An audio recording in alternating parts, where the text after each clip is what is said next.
This is War Room Moments, the show that takes you around the world to share interviews with some of the most successful and most relevant people on the planet, hear their stories, and get the most important business lessons they have learned on their road to success, and get exclusive advice on how to implement their success into your life and business. War Room Moments is brought to you by the Strategic Advisor Board. Here's your host, Jason Miller. Hey, welcome to the War Room today. Terry, it's an absolute pleasure to have a man of your stature here today. Man, what a rich, deep background and history you have. It is amazing, the things that you have done in your lifetime, and I really look forward to really digging into that so people can really glean some really good knowledge from you. Welcome to the show. Thank you very much. Thanks for having me. These are always fun because I always learn a few new things as we talk about success and ways to take the next step. Absolutely. Well, hey, Terry, if you could just quickly, just give the audience a little bit of your background so they kind of know, who you are and what your superpowers are. I grew up on a farm in Iowa, small farm. My dad came through service and went back and began farming. And he was a hard worker, but he always was encouraging. My whole family was encouraging. If I messed up, they'd always say, well, have you tried this? Have you tried that? And I think that's where you get that first inkling of entrepreneurship. But really, when I went to college, I was going to be a math major, but learned I could go over here and talk and make a living. So I got into radio and television. And somebody came in and said, hey, cable television's just starting. We need somebody to help us. Anybody interested? I don't know why I raised my hand, but I did, and started in cable television before cable television was cool. It was the most entrepreneurial company.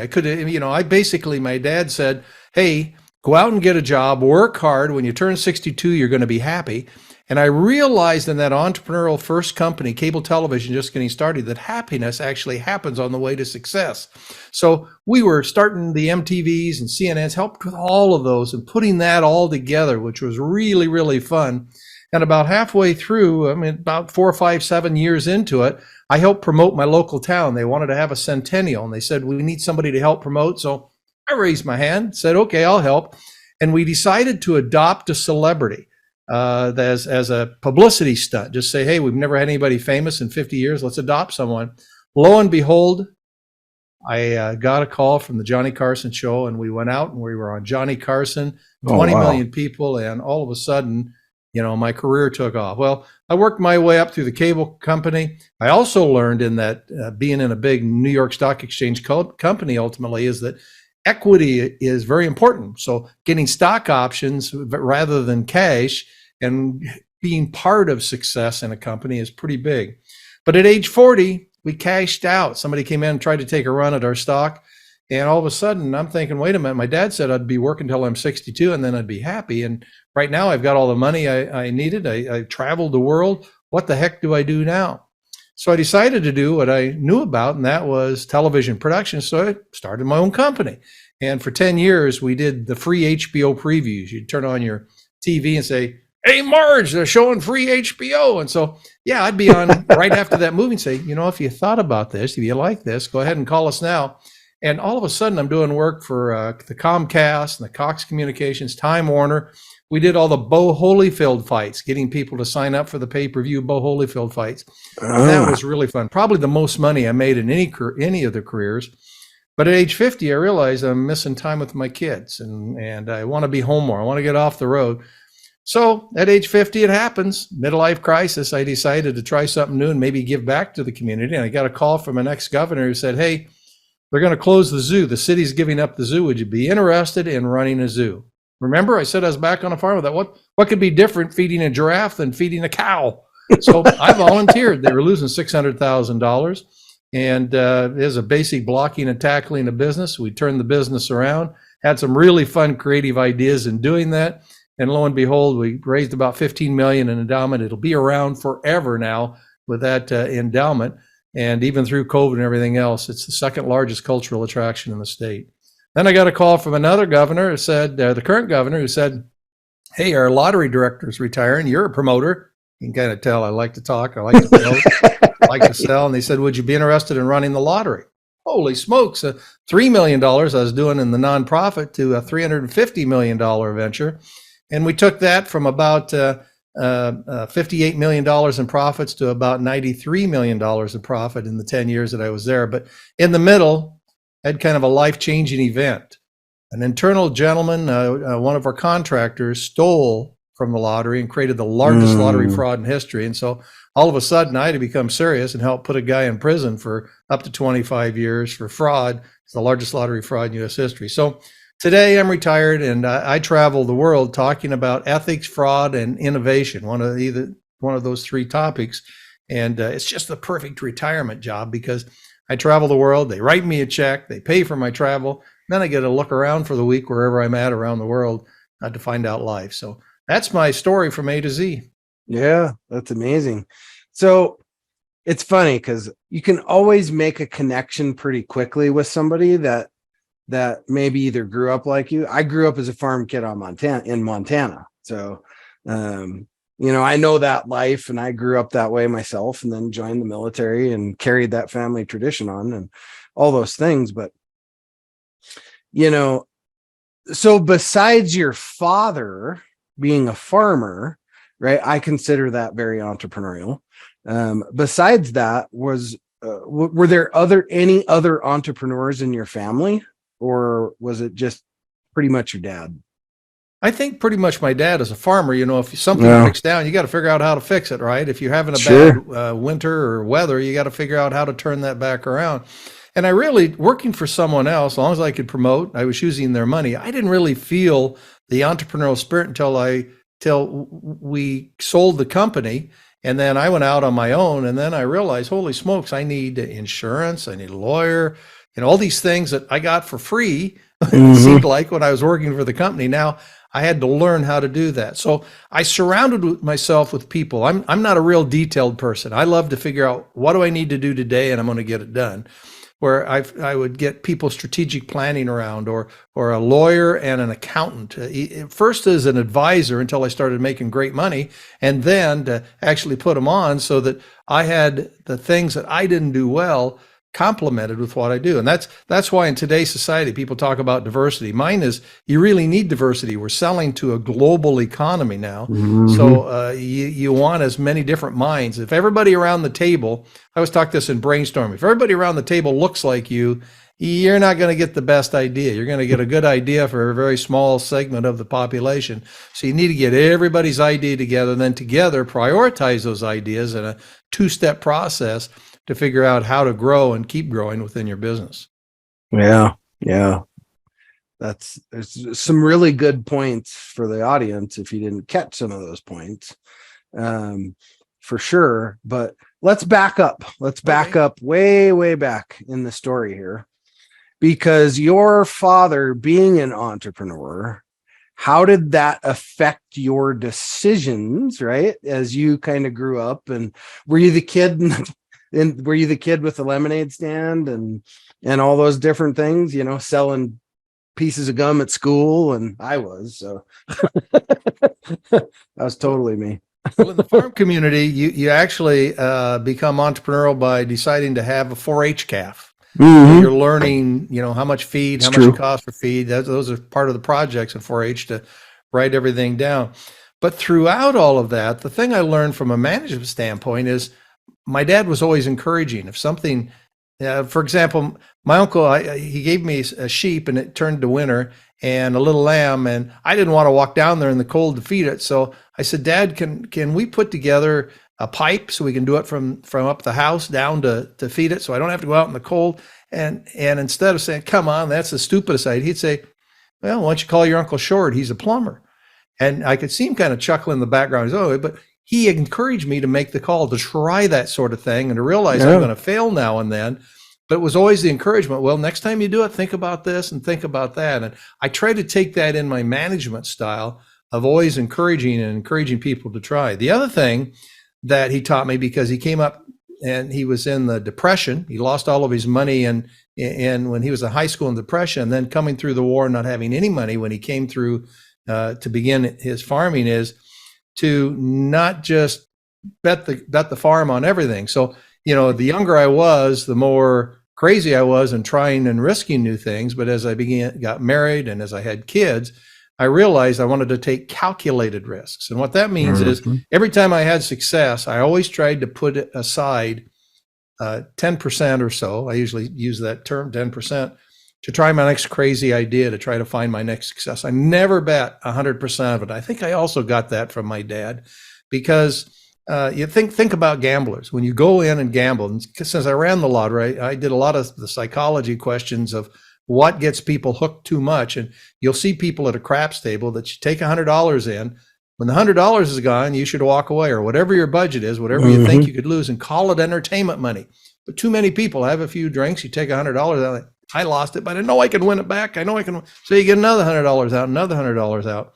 So what I always did, I tried to take 10%. And if I lost that money, I still knew that I had the 90% to support my family and my kids.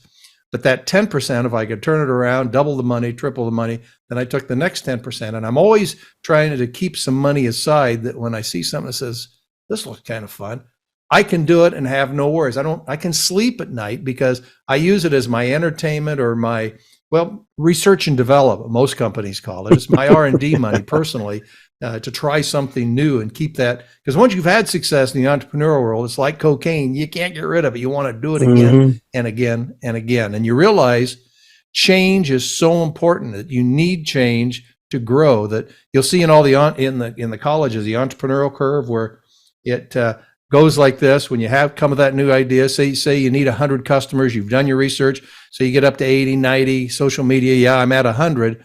But if you don't do anything, you level off. And the reason you level off is because people die, people go away, you've reached your market. And if you don't innovate again, you'll never grow. And all of a sudden you'll go backwards. And too many people believe, and you'll hear this at work often, it worked in the past and it's working. Well, why do we need to change anything? Yeah, it's the way we've always done it theory. Exactly. Right. Exactly. Now you probably can tell throughout this conversation, I go all over the place. They have called me the idea dude. I don't know if that's good, bad, or different, or whether I have ADHD or what the heck it is. But I have a little theory, and I learned this. I try to learn something new, just like in this. I will learn something new in our discussion. But in my 50s, I decided to go out to Napa Valley. I'd never been there. I don't know if I like wine, so I went out. And I thought, in a vineyard, the people who made wine and sold it just went out in their backyard and they had a vine. They took it. They once in a while would win an award, and that's the way it is. But they don't. They take a bushel basket, the person who makes the wine, and they go all over the valley, because it's different temperatures, it's different chemical or minerals, all these different things. They find the one wine. So they probably have 100 different grapes in that to get the one grape that's going to be the award-winning one. And I take that back to the theory of daring to dream, then daring to act, is that people who do well, I've found, take that bushel basket of ideas and they try to get 100 ideas, no judgment. They put all those 100 ideas together, and then they get everybody around and say, which one do you think is the best? And you prioritize with your team what you think is the best. One, you get them on the team because they get input. Two, you're getting all these ideas and everybody will be on board to make it good. So I try to come up with 100 ideas knowing that one or two will work. And if you only do one idea, you'll always fail. Yeah, that's interesting, because there's been so many great points that you've brought up. The 10% of the 90%, that's a great way to look at things. And then just what you're talking about with this ideation process, right? Because, what I see, I've worked with thousands and thousands of people over the last 10 years. And one of the biggest stopping blocks I always see is people get stuck on an idea and they get married to it, and they'll drive it right into bankruptcy. No doubt. That's back to the 10% to be able to, use a little money. And at some point you got to say, if it's not working, and of course you try changing. Failure is the first step to success. If you think about it, when you sent 3 people to the moon, you look it up, over 90% of the time they were off course. They had to course correct. most people who are project managers say, okay, we've got this date, and then we're going to get this done at this date, and here's our goal for this date. And if it doesn't work, they throw their hands up and say, okay, I'm done, doesn't work. But when we sent people to the moon, they course corrected over 90% of the time. They just didn't say 10, 9, 8, 7, 6, 5, 4, 3, 2, 1, blast off. And hey, we planned this out, so we're NASA, goodbye, we'll talk to you in 2 weeks, we're going for coffee. No, they kept course correcting to make that success. And I think that's an important, failure is kind of the first step to success, that you've got to have a few of those and understand that that's how you learn, that's how you grow, but you keep trying. Yeah, absolutely. Well, and to be quite honest, if when you look at the school systems, and I had this conversation with Robert Kiyosaki last week, and the school systems are not set up to create entrepreneurs. But the fact is they can't be, right? Because not everybody can grow up and own a business. Otherwise, well, then we won't have anybody to do any work. We'll have a whole bunch of people in charge and nothing happening, right? So I think it's important though to, like I do with my kids, right? I don't care what my kids do down the road when they're old enough to do whatever they want, right? If they want to go to college and get a job, great. But I also want them to be exposed to the other side of it, right? So they're aware of it. Yeah. And that's the part I think that we've not done the best job at, is making our children aware that there is more. And in today's society, it's obviously a lot better with all the Google and all this other stuff, right? Absolutely. More information's available to them, but you can't replace that sit down and have a chat, with your child type of thing. So I think that it's crazy to me that the education system is somewhat unique to me. If you think about someone coming in today, we talk about immigration, someone coming in as an immigrant has become very successful because they couldn't be any lower. And so they're willing to take a risk and do something and do it big. And they aren't used to being given, many aren't used to being given anything except to make it themselves. So if I'm a laborer, I start having friends and I become the boss and I start learning and I create my own business. Anybody can create a business. You don't need a PhD to do that. I don't have a PhD. I don't have a master's. Right. I have my work ethic from farming, which you also have. And that probably did more for me of knowing if I worked hard, I would be successful at some point. And that's kind of the key. And back to failure. Remember how I got on the Johnny Carson show? To do that, I didn't, they just said, hey, would you help us get some publicity? I sat down, hit the wrong button and printed out 44 press release or 44 things saying, we're looking for a 51st citizen. And I failed 43 of the 44 times. No one replied at all initially when I sent that note out. Only one did, and that was United Press International. They threw it on the wires, and within 3 weeks, we were on the Johnny Carson show. So it's better to have tried and failed than to succeed at doing nothing.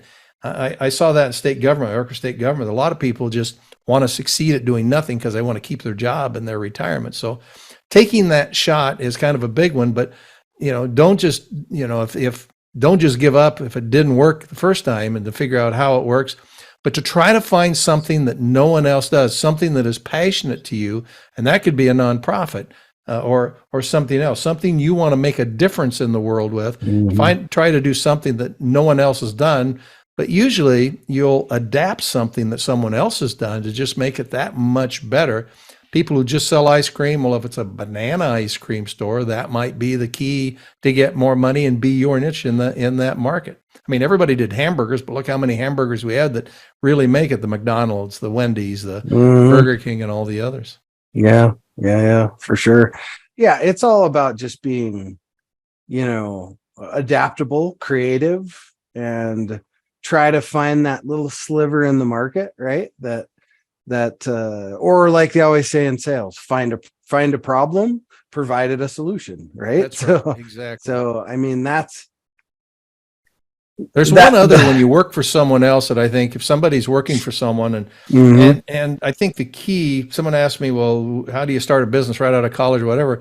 I sometimes say you want to go to I suggest go to a company and get in the area you want to be, whether it's marketing or accounting or whatever, and learn a little bit, and then start your company at nights and weekends. Remember back to the 10%, when you don't have any money, accumulate your money. If you take all your life savings and try it right out of the chute, you may not be as successful as if you work for someone else, keep your health insurance and make some money and take a portion of that money and start on the weekends and nights selling your product until you get to the point that you can quit and be sustainable on the monies that you make with your new one is sometimes a good one. And the other question I get sometimes is, what are a couple things you do if you were starting over? You tell somebody to start it, and first thing I say is, raise your hand. Remember, I raised my hand a couple times there. You know, if the boss is saying you're in your meeting in that new job, and they say, "Hey, the janitor's gone, the toilet's plugged," be the first to raise your hand. I'll go clean it. What the heck? You're going to get noticed, and when you get noticed, you get promoted, and you get noticed to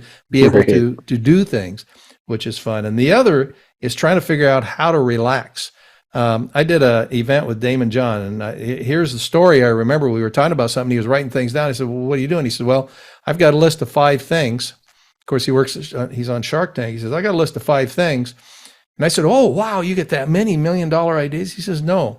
He said, "This is for me." He said, "I've been successful," but he said, try to do 5 things a day that is for me, because that puts me in the right frame of mind, positive mind, to do something for others. So it may be that I'm going to have my cheese soup today, or I'm going to go buy a new coat or hat or whatever, but things that he does. So he writes them at night, revises them in the morning, and he gets started by doing something for himself.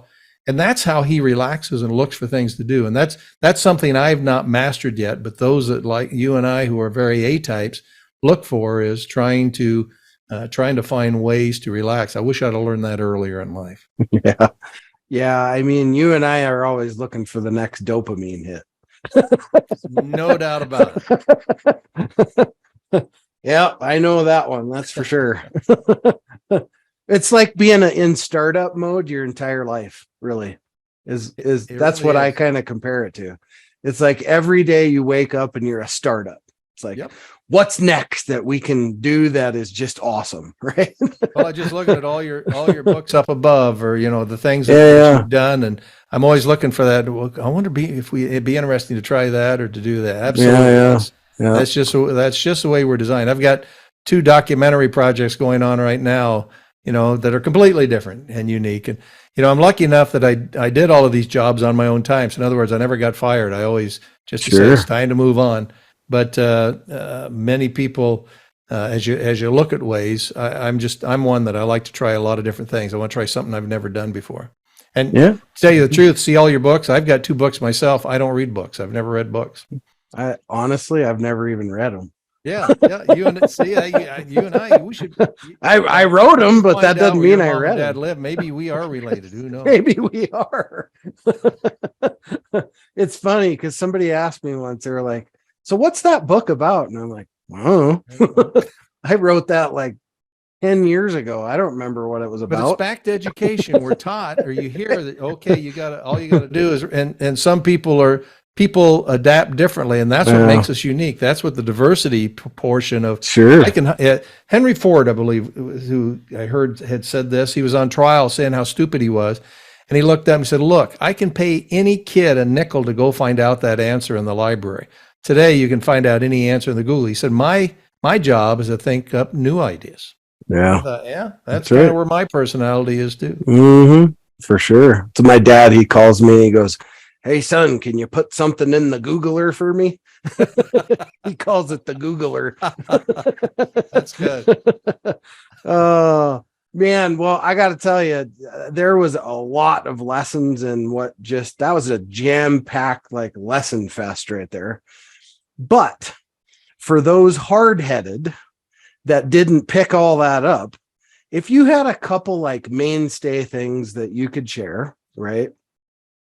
Your step 1, step 2, step 3 for success type thing, or 1, 2, whatever it is, what would you really impart on a new young founder today that could help them really miss a few arrows in the back? I would say number 1, raise your hand, volunteer, look for new things. Probably 2, watch your cash flow. You don't realize when you're starting a company, if you work for someone else, all of the different expenses behind the scenes that you have. So make sure you've got plenty of cash cash flow, which basically means you have cash to pay the rent, the heat, Yep. insurance is a big one. And then of course all the taxes and everything go along with that. And have that money. Don't bet the farm. Try to make it so you can make, if you have to work for someone else, make enough money to keep you cash flowed and also to give you that expertise. Learn how to relax earlier in life. I haven't heard any successful people who said, I wish I'd have spent less time with my family. Yeah. I think that, but it's tough to, because you're trying to make the dollar, you're trying to provide for them. Isn't that the key? But the happiness happens on the way to success, not when you make a goal. If you got a goal, I've made a lot of my goals and I say, okay, what's next? I'm looking for the next one. So the happiness comes in what you're doing today, and try to keep that in mind as you're looking for, that you realize that some days are going to be bad days. And when you have a bad day, say, okay, this is my bad day. And I think the final one is find something that puts you in the frame of mind. Think of that Damon John that has the 5 things he's going to do for himself. Mine is, I had a big project right out of the chute, made a lot of money because the person I was going to meet with and try to pitch wasn't available. So I stopped at a McDonald's and I got a cinnamon roll hash brown medium Diet Coke. I walked in the office an hour later and got a multi-million-dollar contract. And every time I need something big, I'm going in for a big pitch. Guess what I do?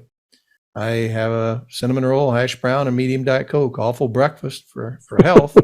But you know what? I'm ready to go because I've had great successes before, and my mind's in the right state of mind to walk in and make the pitch no matter what. Yeah, well, that's beautiful. I know. Remember the bushel basket. Finalists, remember that bushel basket. You're not going to be successful if you only put one grape in there and say that's the grape. Get 100 ideas and then get people around and prioritize which one everybody thinks will be right with a very diverse group that you do that with. And then you'll be much more successful. Yeah, for sure. Yeah. About 5 or 6 years ago, you mentioned to raise your hand, right? About 5 or 6 years ago, I made a pact with myself to stop saying no and start saying yes. Right. So, I mean, obviously within reason, if somebody tells you to go jump off a bridge, you're not going to say yes, but little disclaimer there. Absolutely. So, but you can always say no down the road. If someone says, hey, I got an idea for you. Sure. No, too busy. But if you listen to it, you can always make that decision later on what your priorities are. Absolutely. And there's been, like, for me, I pretty much say yes to almost everything. I mean, we get like 100 things come across our desk every day, but you look at those and look at who they are and those things and say yes to the ones that you think are the best opportunities. But if you're that closed-minded person, we're all on LinkedIn and get like 800 messages a day, right? I mean, it's ridiculous. Yep. But some of those are like little golden gems. So you can't just like carte blanche say no to everything, because you're missing JV opportunities, you're missing strategic partnerships, you're missing referral partners, you're missing so many things that can help you, grow and not just as a business, but as a human being. And those interactions that we have with people, every one of them, there is something to learn from it. Absolutely. And you might miss the opportunity to help someone else. That's it. Even if you can't do something, you can say, well, let's get together and have coffee to excite them to do that next big step in life, which is very rewarding too. Yeah. That's a good friend of mine, his business motto is doing good is good business. And that couldn't be any more farther from the truth. If you go out there and you just focus on doing good for others, not to be like the university guy or anything, but I truly do believe that good things come to good people, for sure. Absolutely. When I worked at the lottery, everybody'd say, hey, I play because the money goes to a good cause. It goes back to the state for education, everything else. Sure. I thought BS. You play because you want to win. You take that and you try to help other people because it gives you satisfaction that you're helping. Yes, it does help others and you want to do that, but it also gives you a nice and a good feeling, positive feeling to do other good things in life. Yeah, for sure. Well, hey, as we kind of close this out, how do you want people to reach out to you and touch base with you or interact with you? Maybe you don't. I don't know. I just want people to enjoy and to say, hey, that was a fun interview. I picked up There one you or go. two pieces, but if you want to reach out to me, terryspeaks.com. I do speeches, terryspeaks.com. It Perfect. has the 2 speeches we do. It has both books that I've done. It also has a TV show that we did that was really fun and entrepreneurial that just went nationwide on the Hearst, a documentary on Hearst Broadcasting that on a show that I produced. So terryspeaks.com. I'm on LinkedIn and Facebook a little bit, but LinkedIn's always good. But that's how it works, and it's always fun to have a conversation like this. Yeah, it's awesome. So, wrapping things up here, I always like to end with this because it kind of lets you into the mind of how somebody thinks a little bit. And it could be based on this conversation or just based off your life. But if you could have had anyone here today with us today, either to be part of the conversation, just to listen maybe, or even be a part of the conversation, dead or alive, any point in time, who would have you loved to have here and why? I think Robin Williams. The guy, is always off the wall. He's always thinking something new. He always created something new. Just to have that conversation together and then ask him, and he never really found that peace of mind of how to make it work would, I think be fun. I think it'd be interesting to have that conversation. Yeah, man. I just remember Good Morning Vietnam. That's like one of my favorites right there.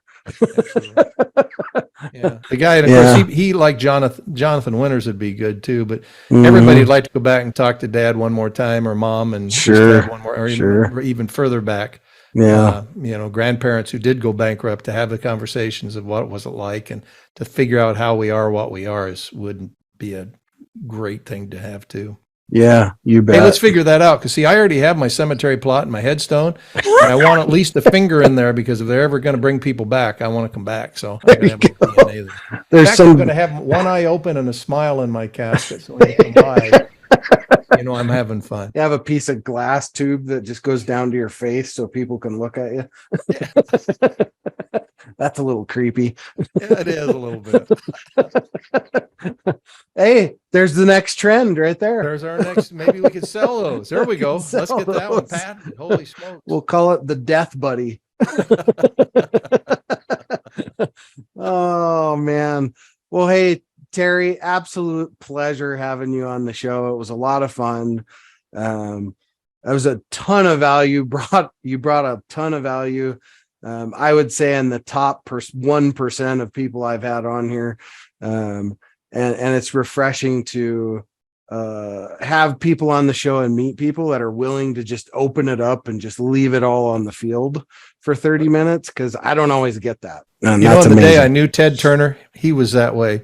And I realized he came to speak, and he was telling me privately that he was seeing 2 psychologists and having all these problems. He looked out in his backyards, and his 2 dogs were having more fun than he was. And I thought, here's a guy worth $500 million. If he can do it, why can't I? I'm just a farm kid from Iowa in the middle of the country no one's heard of. If I can do it, why can't you? And that's kind of the philosophy I've had throughout this ordeal throughout this great life. Depends on what life you lived, if it's an ordeal or not, right?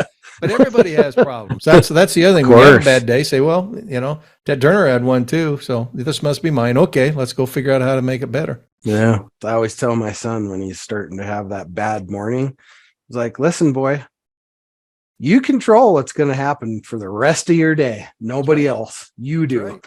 So you make that choice if you want to be pissed off all day about something that's maybe it's significant to you, but to the grander scheme of your day, it's pretty insignificant. It won't be significant tomorrow. It takes a while to figure that one out. Good point. Yep. Good point. That's for sure. So anyway, thanks again, Terry. It was great having you on the show. I always like to say we all have the same 168 every week. Thanks for stopping by for 37 here. that means something to me, and I appreciate that greatly. Thank you. All right. Cheers. Thanks for listening to War Room Moments with your host, Jason Miller. Please leave your feedback and visit strategicadvisorboard.com to get the latest and greatest business advisement on the planet. Follow us on social media for updates, and we'll see you on the next episode.